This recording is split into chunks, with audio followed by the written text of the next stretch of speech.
Hey everyone, hope everyone is having a wonderful day today. My name is YKid and I'm a 23-year-old who loves talking about money. So let's talk about money. So last week we talked about my investment breakdown and my plan to retire at 30. So now I want to talk about each specific account and why I have money in them. And today we'll be talking about the 401k. So the 401k is a very common retirement plan in America. Most people know about the 401ks. But what people don't know about the 401ks is the nitty gritty of it, the things that might cost people money if they don't know about it. So by the end of this video, everyone will learn. I'm hoping everyone will learn something new about their 401k, and then maybe they see any next steps for themselves if there is. So what is the 401k? The 401k is one of the most common retirement plans in America. It is an employer-sponsored plan, meaning that you have to have some employer offer it to you. And the purpose of it is to save a little bit of your paycheck, every month, every year, etc., to save for retirement. And there's some tax advantage to doing that. So there are two types of 401ks. There's the traditional and the Roth option. Most 401ks are traditional. So if employers don't distinguish between a 401k, if it's a Roth 401k or not, then it's likely traditional. Roth 401ks are not highly offered. They're not as common. So in this video, I'll talk about both of them.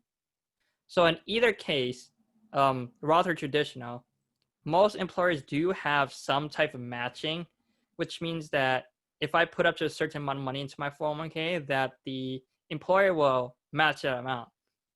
So for example, if I was making $100,000 and I have a employer match up to 6%, then for the first 6,000 I contribute to my 401k, then my employer will also match me 6,000.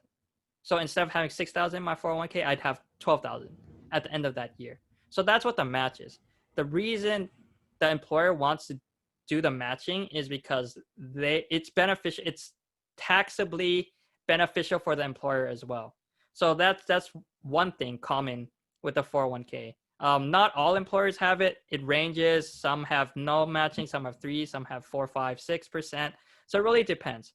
For both the 401ks, the restriction is you can only contribute up to, in this year, you can put up to 19.8K every year into your 401k. So that's for the 401ks. And both of them, you have penalties if you take out the money before 59 and a half, because it is meant to be a retirement account. So with that being said, specifically the traditional 401k, traditional means it's tax deferred. Tax deferred means you save money on taxes now, but you have to pay them in the future when you take out the money. So tax deferred means this. So let's say if I made 100K this year and I put 10K of that into my 401k, it gets matched however much it gets matched. So when it comes time for me to pay taxes, rather than me paying 90K, rather than me paying taxes on the 100K I earned, I only pay taxes on the 90K I earned. The reason that's beneficial is because I effectively don't have to pay taxes on that $10,000, that 10K that I put into my 401k. So what that means in reality is if I was in a 30% tax bracket, then I effectively would have saved 30% of $10,000 by not paying tax. So that means in that year, I would have saved about $3,300 in taxes, which was money for me to spend that year, which sounds like a pretty good deal, right? But here's the catch. The catch is, yes, I get money now, but in the future, when I take out the money, I have to pay taxes on it. So let's say this $10,000, 30, 40, 50 years later, when I take it out, it grows to $100,000. And let's say I stay at the same 30% like tax level. So my $100,000, if I want to take that out as a lump sum whenever 30, 40 years from now, then I would have to pay $30,000 in taxes to take out the 100K. So I save 3K now, but I have to pay 30K in the future, right? And that's what most people don't think about. So in the 401k, would you rather pay taxes on the seed or would you pay taxes on the harvest, which is going to be a lot bigger, which should be a lot bigger, given time and all that stuff. And that's one of the things about the 401k that most people don't think about. And the other thing is 30, 40, 50 years from now, when I take money out of my 401k, no one has any idea what the tax bracket is going to be. So 30%, assuming it stays at 30%, I'll be paying $30,000 in taxes in that example. If it doubles, if my tax bracket doubles to 60%, then I would have to be paying $60,000 in taxes. And for my taxes to double, is it possible? I think it is. The reason I say that is because we are in a historically low tax bracket. People think taxes are high now, but they're really not high now. And I'm going to share a picture about that. So this is the historic top marginal tax bracket in the US. And the highest rate was 94%. This is after World War II ends. 94%. For people at the top tax bracket. For every dollar they earn, they're paying 94% in taxes.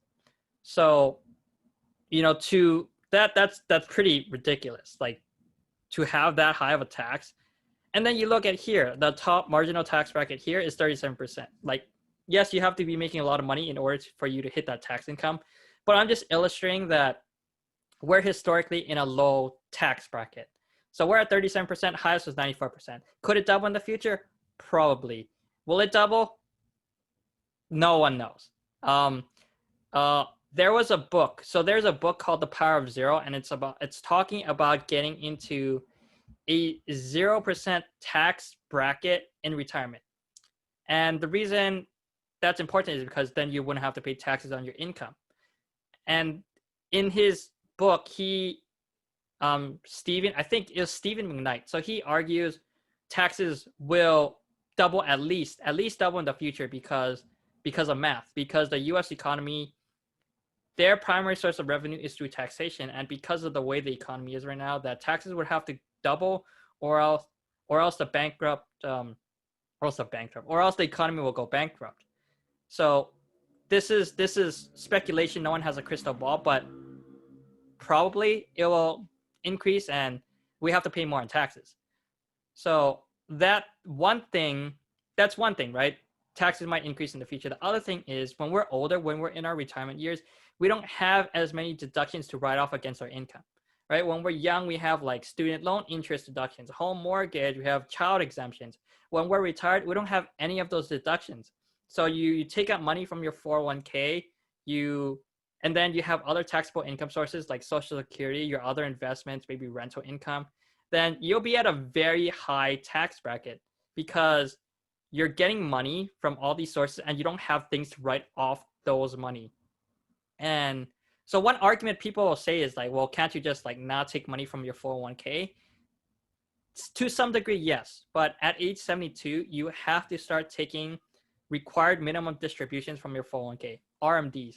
So if you don't take the RMDs, then you will be penalized half your RMD amount, which basically is you either pay taxes or you pay a penalty.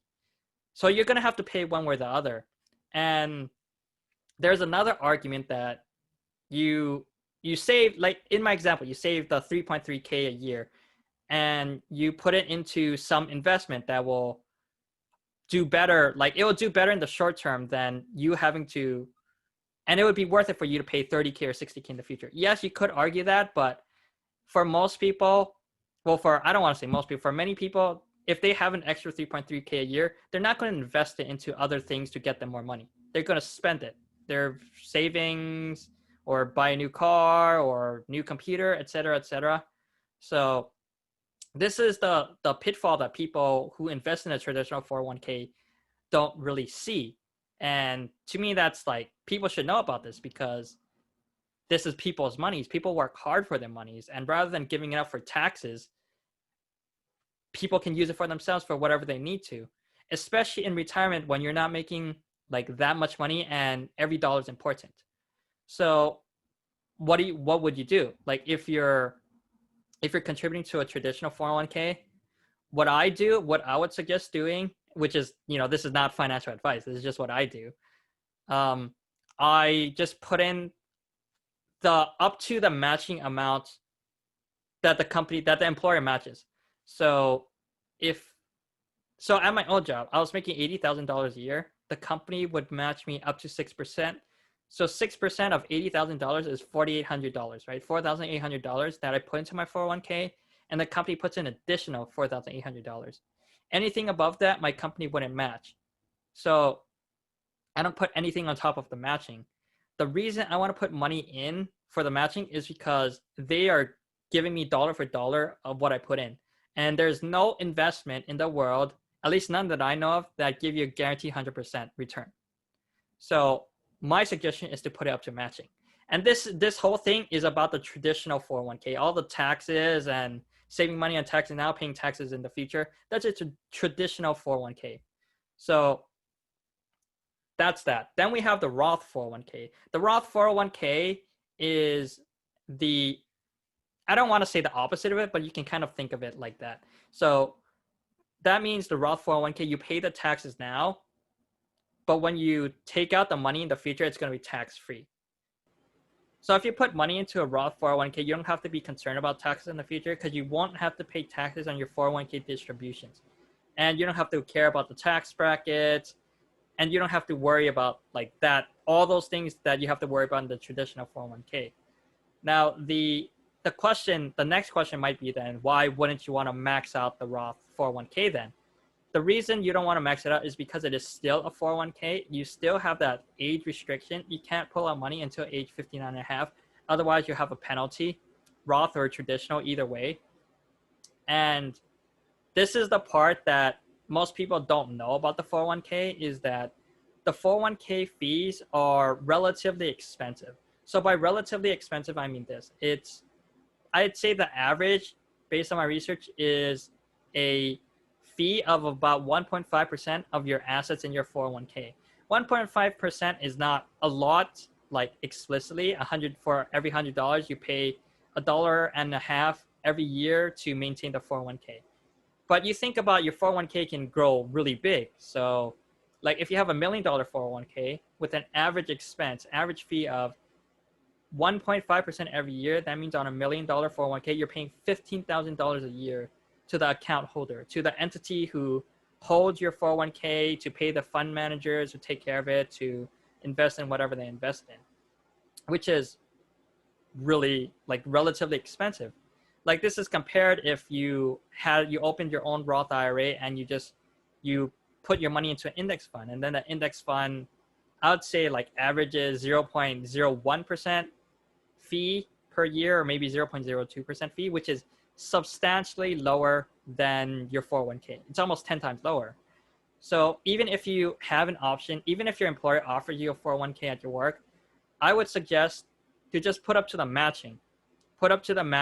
And then whatever other money you have, just put it in other investments, other tax-free investments or taxable ones, whatever works for you. The Roth IRA, cash value life insurance for tax-free buckets, and then taxable buckets, brokerages, real estate, crypto, whatever you want to put it in. So with that being said, I always say this, this is not financial advice. I'm not a financial professional. Do your own research. Frankly, I don't even need to say that. This is only talking about the 401k. Never mind. I don't need to say that. But yeah, hope everyone enjoys my videos. I look forward to seeing everybody next week when I come back with another video about the Roth. Well, not specifically the Roth IRA, but the IRA and the HSA and cash value life insurance. And yeah, I hope everyone learned something today. See everyone next week.